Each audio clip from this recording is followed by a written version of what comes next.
Esse cara de vez em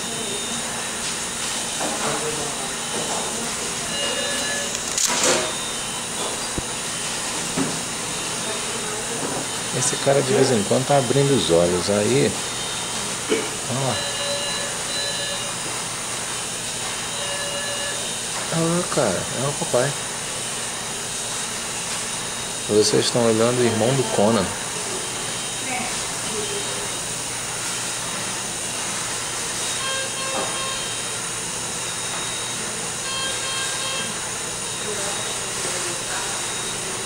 Eu pedi para o rapaz colocar aqui o negocinho que estava quente,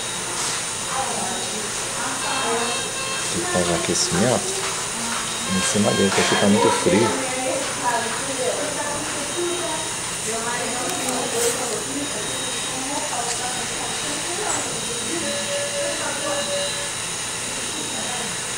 Oi, Ivan. Tudo bem? Você tá acordado, cara?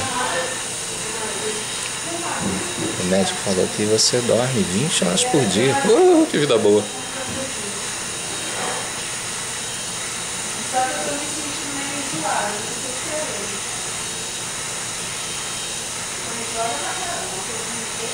Vocês estão vendo? Já abre o olho.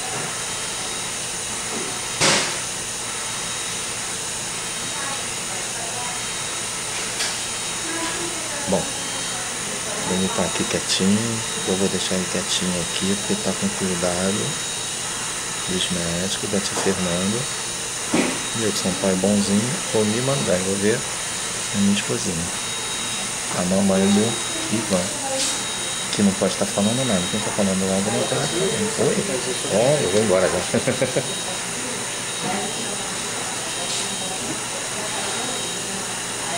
E o tio aqui que tá cuidando dele. Bonito.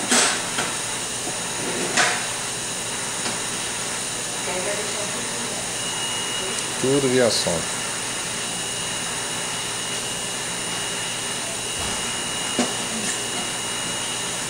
Não tá se amarrando, não tem mais.